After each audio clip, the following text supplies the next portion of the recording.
The inspiration behind this exhibition was really about a photograph that I found in an album that I was assembling for my mother, which recorded her on the streets of Prague, where she'd been living in 1947 and just after the war. And it shows her with a friend standing on the streets looking radiantly happy and youthful. And then not sort of a year later, she would have to flee the city. They fled communism. She spent 2 years in Germany before she received a safe passage to Australia as a refugee and displaced person. I just found it incredibly moving to sort of recognise her in this place. And then I discovered other images in the album that were taken by street photographers in this similar vein of just capturing people, moments as people pass by.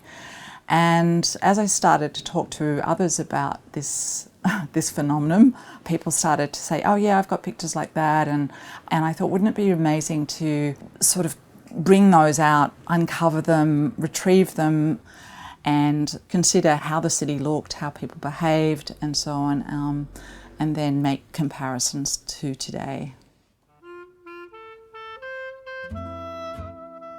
In the process of trying to return to the streets and do these sort of reenactments, I placed my daughter in the city with a friend of hers, referencing this original photograph of my mother's, and it was extraordinarily poignant just seeing her second generation child.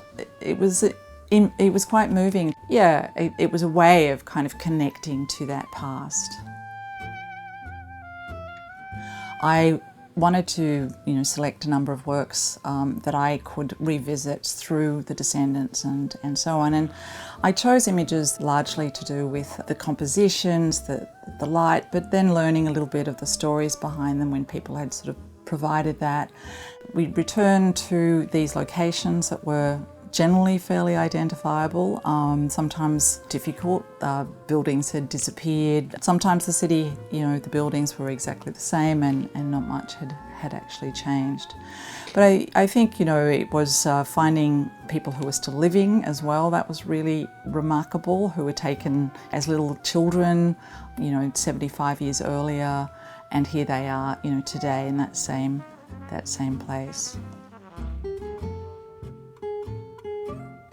I think working as I did, with a tripod in a very composed way and trying to have the subjects walk or pretend to walk in the footsteps of their ancestors was quite difficult and didn't look very natural. And then in some ways I kind of enjoyed that idea of it being a little bit sort of strange, and yeah, they are kind of trying to fill these shoes or walk in this, with this gait, but of course it's different. And so I sort of allowed that to happen naturally, really. And then I was sort of very interested in some of the parcels and accoutrements that people carried and try to make those that the contemporary subjects carried sort of be relevant. And so working that out in advance, and even how they might dress that had some kind of feeling of the past. And it became just trying to make something that they felt connected to this story, this history. And people were surprised at how much they looked like their relative or their grandmother, and that their gait was sort of similar, or that they ended up seeing themselves kind of through their parents or grandparents. Yeah, it was really a lovely way of kind of bringing these two periods together.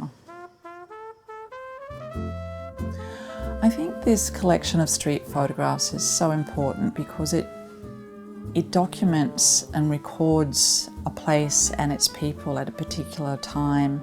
There were 10,000 images sold every week. This is an extraordinary record, an archive, which is really untapped, and it provides an account of life in the city and how we behaved, how one looked, the kinds of signage and modes of transport that sort of operate in the background, the architecture, and our place in amongst all that. it's about seeing, you know, how we were and how we appear today.